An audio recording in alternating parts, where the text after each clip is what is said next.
Hi, good afternoon, class. My name is Karen Mena, and today I will be discussing Marbury v. Madison with you. We'll be going over some brief history, talk about the impacts of the case, and how, in fact, it's still impacting us today. Let's go ahead and get started. Okay, so let's go over really quickly what this case was all about. As you know, President Adams made an appointment of Marbury, which was denied to him by President Jefferson once he came in. And in turn, Marbury filed a suit, which is what was heard at the Supreme Court and what we have here in Marbury v. Madison. Now, what's important is not, obviously to him it was important that the decision ended up being that no, he couldn't have his job, but the reasons behind why the judge made this decision is what sets up what is known as judicial review. Now, a very interesting point to make here is that although this case is what is seen as the starting point of judicial review, the reality is that judicial review, in fact, already existed even prior to this case. But it's at this point that the Supreme Court is kind of, it sets itself up in equal playing fields with the other two branches of government. So it's in par with them now, which is, one of the reasons why obviously the case is also very important. So what was government like before this case? As we already know, the Constitution is what sets up the structure, what sets up government with our three branches.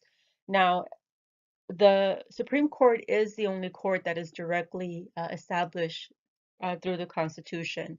What ends up happening during the first Congress is that they pass what's known as the Judiciary Act of 1789.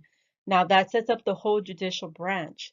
Now, as I already mentioned before, judicial review prior to the Marbury case already existed. There are several cases that are recorded that show that judicial review took place. But it's at this point with this case that the Supreme Court sets itself on par. They set themselves on equal playing fields with the other branches with this case and how judicial review took place in this case. Now, as far as, the exact birth of judicial review is something that scholars debate. Obviously, as I said, this case gets a lot of the credit for this practice, but in fact, it already existed.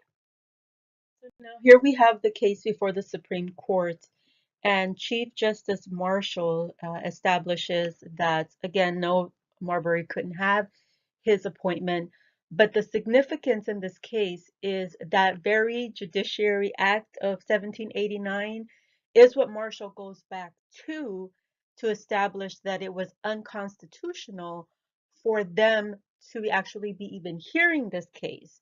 So it's kind of ironic that, it goes back to the very act that supposedly gave them the authority, but it ended up being that it was unconstitutional because they had no jurisdiction.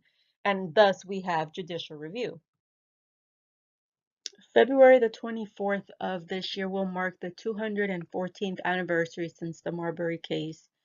And can we say that the impacts of this decision today are any less? I would say that we would probably agree that they are actually greater. Some would even say that the Supreme Court has too much power today. But I would have to say, think of what our government would be like without judicial review. To think that acts of Congress and executive orders could go unchecked, that we wouldn't have the ability to go before the courts to weigh if such actions are constitutional. It's a society that I would not want to be a part of. So I would definitely say that the impact today is great, and in fact, something that is much needed. So we've reviewed judicial review and its significance. In conclusion, I would have to say that, bringing it to current events, when I think of judicial review and how important it is in our society, just looking at recent events with immigration ban, it's a Muslim ban, we don't know what ban it is. It shows just how important judicial review is. But having said that, at the same time, it is also a strong belief that the courts have become a little too strong or a little too powerful, where they have crossed the lines between being an interpreter of the Constitution to actually trying to set laws. So I definitely feel that that's an area that would need to be curved, and an area that goes against the principles of having a balanced system.